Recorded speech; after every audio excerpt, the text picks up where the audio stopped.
So today we're running an exercise that involves two vessels that collided, and during that crash there was approximately 30 victims missing. Today we have approximately 22 different departments. We have approximately 150 personnel on the ground. The Guard was the spearhead of actually doing the planning.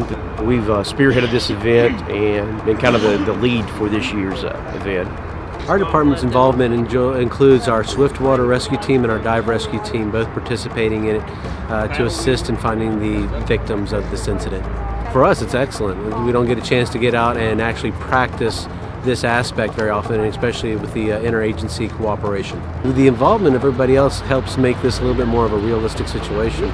Having the inclusion of the National Guard, the Coast Guard, the police agencies, the EMS agencies, the fire agencies, that is what would be a real-world situation if we were to ever have a problem like this. Function of the unified command, one community, whole community fight an effort to respond to national disaster, local disaster. From the Coast Guard, we have two involvements: on water operational, and the other one is from an incident management perspective.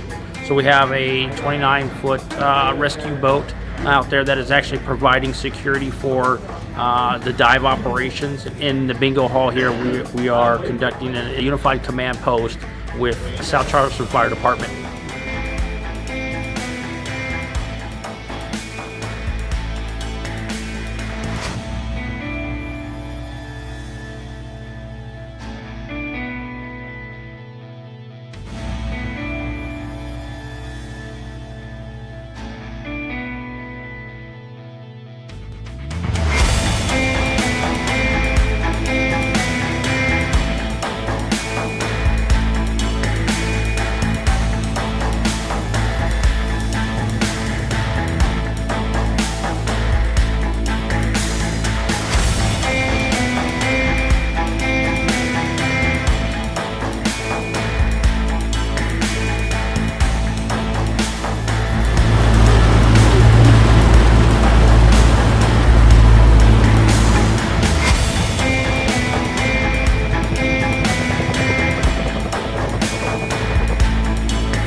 It's great to build a capacity with our first responder brethren. A lot of people don't truly understand where the National Guard's role is in a tiered response. And this is a prime example of how the first responders would come in, create an incident command, also a unified command, and then once the event gets too large, the National Guard would come in. This is really our first time working with them in this level of exercise. We appreciate the level of cooperation, the attempt to unify us into this one fight, this whole community effort under the National Response Framework. It's actually been a pleasure to work with them. Working with the National Guard in this is a precursor to further exercises and actual real-world events that we may respond to.